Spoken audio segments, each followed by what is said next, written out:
இந்த செய்தியை உங்களுக்காக வழங்குவது அருண் மசாலா.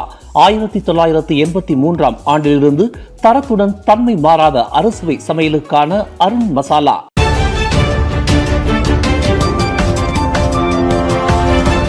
வணக்கம். திசைகளின் ஒரு மணி செய்திகள்.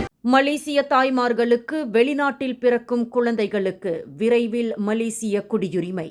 உள்துறை அமைச்சர் தகவல்.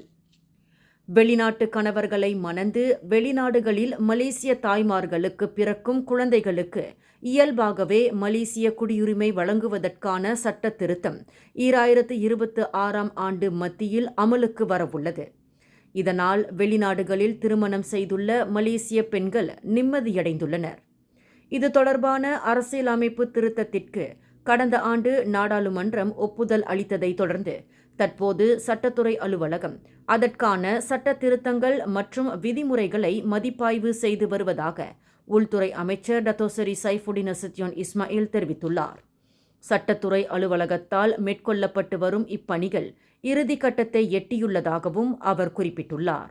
இந்த மதிப்பாய்வு நிறைவடைந்தவுடன் வெளிநாடுகளில் பிறக்கும் மலேசிய தாய்மார்களின் குழந்தைகளுக்கு இயல்பாகவே மலேசிய குடியுரிமை வழங்கப்படும் என்றும் சைஃபுடின் நசுத்யோன் இஸ்மாயில் தெரிவித்துள்ளார்.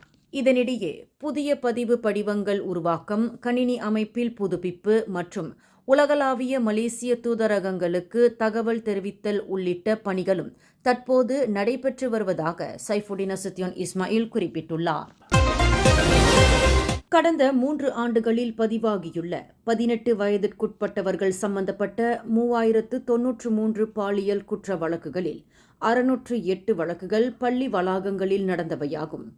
கடந்த 2023 ஆண்டில் 1760 வழக்குகளும் 2024 ஆண்டில் 1041 வழக்குகளும் இவ்வாண்டு ஜனவரி முதல் அக்டோபர் மாதம் வரையில் 892 வழக்குகளும் பதிவாகியுள்ளதாக சட்ட சீர்திருத்தங்களுக்கான துணை அமைச்சர் எம் குலசேகரன் தெரிவித்துள்ளார். அதன் அடிப்படையில் 2023 ஆண்டு முதல் 2025 அக்டோபர் மாதம் வரையில் மொத்தம் 3601 பேர் கைது செய்யப்பட்டுள்ளதாக நாடாளுமன்றத்தில் நேற்று நடைபெற்ற சிறப்பு கூட்டத்தில் குலசேகரன் தெரிவித்தார்.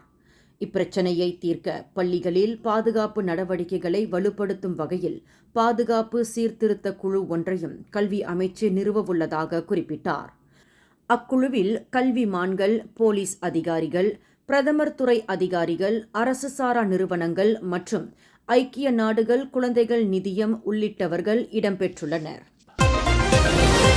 தாய்லாந்து கம்போடியா எல்லையில் மீண்டும் உருவாகியுள்ள போர் பதற்றத்தை தணிக்க இரு நாட்டு தலைவர்களிடமும் பிரதமர் டத்தோஸ்ரீ அன்வார் இப்ராஹிம் பேச்சுவார்த்தை நடத்தியுள்ளார்.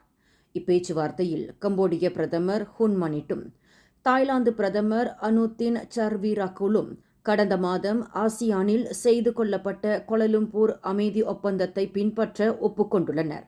இரு நாடுகளுக்கு இடையிலான போர் நிறுத்த நடவடிக்கையிலும் அங்கு நட்பு மலர செய்வதிலும் மலேசியா எப்போதும் துணை நிற்கும் என்று தாம் இரு நாட்டு தலைவர்களிடம் தெரிவித்ததாக அன்வார் தனது முகநூலில் குறிப்பிட்டுள்ளார்.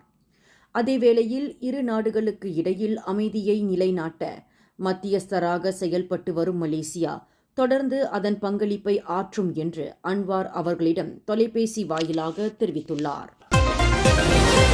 கோலாலம்பூர் மேயரான Datuk Seri doctor Maimunah Mohamad Sharif தனது பதவிக்காலம் நிறைவடையும் முன்பே மேயர் பதவியிலிருந்து விலகி பெட்ரோனாஸ் நிறுவனத்தில் புதிய பொறுப்பை ஏற்கவுள்ளார். மாட்சிமை தங்கிய மாமன்னர் சுல்தான் இப்ராஹிமின் ஒப்புதலோடு 9 மாதங்களுக்கு முன்னதாகவே அவர் பதவி விலகுவதாக அரசாங்க தலைமை செயலாளர் தான் ஸ்ரீ சம்சுல் அஸ்ரி அபுபக்கர் தெரிவித்துள்ளார்.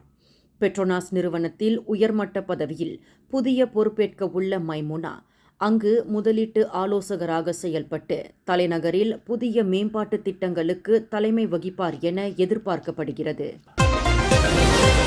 பாங்கி SMK ஜாலான் தீகாவில் அமைந்துள்ள விளையாட்டு சாதன விற்பனை கூடம் ஒன்று இன்று வெள்ளிக்கிழமை காலை முற்றிலும் எரிந்து தீக்கிரையானது. இவ்விபத்தில் பொதுமக்கள் யாருக்கும் காயமோ உயிர் சேதமோ ஏற்படவில்லை என்று ஸ்லாங்கூர் தீயணைப்பு மற்றும் மீட்புக் குழுவின் உதவி இயக்குநர் அஹ்மத் முக்லிஸ் முக்தார் தெரிவித்துள்ளார். இன்று காலை 6:54 மணியளவில் தங்களுக்கு கிடைத்த தகவலின் அடிப்படையில் பாங்கி மற்றும் காஜாங்கை சேர்ந்த சுமார் 16 தீயணைப்பு வீரர்கள் சம்பவ இடத்திற்கு விரைந்ததாகவும் முக்லிஸ் முக்தார் தெரிவித்துள்ளார். காலை 7 மணியளவில் தீயை கட்டுப்பாட்டுக்குள் கொண்டு வந்த வீரர்கள் 7:30 மணியளவில் முற்றிலும் அணைத்துவிட்டதாக முக்லிஸ் முக்தார் இன்று வெளியிட்ட அறிக்கையில் குறிப்பிட்டுள்ளார். கடினியா ரொட்டியுடன் சபா மக்களை ஒப்பிட்டு பேசிய கிடா சட்டமன்ற உறுப்பினரான மன்சூர் ஜக்கரியா தனது செயலுக்காக மன்னிப்பு கேட்டுள்ளார். அவரது கருத்துக்கள் சபா மாநில மக்களிடையே மிகுந்த அவமானகரமானதாக பார்க்கப்பட்டதை அடுத்து அவர் தனது செயலுக்காக வருந்தியுள்ளார். கடா மாநிலம் கொலக்கட்டில் தொகுதி சட்டமன்ற உறுப்பினரான மன்சூர் ஜக்கரியா கடந்த புதன்கிழமை சபா தேர்தல் பிரச்சாரம் குறித்து சட்டமன்றத்தில் பேசும்போது சபா மக்களை வெல்ல அவர்களுக்கு கடினியா ரொட்டி வழங்கினாலே போதும், அவ்வளவு எளிதானது என்று தெரிவித்துள்ளார். இதனையடுத்து அவரது கருத்து சமூக ஊடகங்களில் வைரலாக பரவி சபா மக்களிடையே கொந்தளிப்பை ஏற்படுத்தியுள்ளது. இந்நிலையில் சபா மக்களை அவமதிக்கும் நோக்கத்தில் தான் அவ்வாறு கருத்து தெரிவிக்கவில்லை என்று கூறிய மன்சூர் ஜக்கரியா மன்னிப்பு கேட்டுள்ளார். பினாங்கு படகு சேவைகளில் ஈடுபட்டுள்ள படகுகளில் குறிப்பாக புலாவ் டுயோங் படகில் மொத்தம் 3 உயிர்காப்பு ஜாக்கெட்டுகள் மட்டுமே உள்ளதாக எழுந்துள்ள புகார்களை பினாங்கு துறைமுக ஆணையமான PPC மறுத்துள்ளது. பினாங்கு துறைமுகத்தால் நிர்வகிக்கப்படும் அப்படகுகள் குறித்து சிலர் பொய்யான செய்திகளை பரப்பி வருவதாக PPC தெரிவித்துள்ளது. இதுபோன்ற பொய்யான செய்திகளால் பொதுமக்களிடையே அச்சமும் குழப்பமும் ஏற்படும் வாய்ப்பு உள்ளதாக PPC வருத்தம் தெரிவித்துள்ளது. அதேவேளையில் ஒவ்வொரு படகிலும் 263 உயிர்காப்பு ஜாக்கெட்டுகள் சிறப்பு அலமாரிகளில் வைக்கப்பட்டுள்ளதாகவும் அவசர நேரத்தில் படகு சிப்பந்திகள் அதனை எடுத்து பயணிகளுக்கு விநியோகம் செய்வார்கள் என்றும் PPC உறுதிப்படுத்தியுள்ளது. பினாங்கு படகு சேவைகளில் உள்ள உயிர்காப்பு ஜாக்கெட்டுகள் குறித்து அண்மையில் சமூக ஊடகங்களில் பரவிய செய்தியை தொடர்ந்து PPC இவ்வாறு விளக்கமளித்துள்ளது. இந்த செய்தியை உங்களுக்காக வழங்கியது அருண் மசாலா. 1983 ஆண்டிலிருந்து தரத்துடன் தன்மை மாறாத அறுசுவை சமையலுக்கு அருண் மசாலா. மேலும் செய்திகளை தெரிந்து கொள்ள கீழே இருக்கும் பெல் பட்டனை அழுத்துங்கள். உங்கள் மகிழ்ச்சியை வெளிப்படுத்த லைக் மற்றும் ஷேர் செய்யுங்கள். தொடர்ந்து திசைகளோடு இணைந்திருக்க சப்ஸ்கிரைப் செய்யுங்கள்.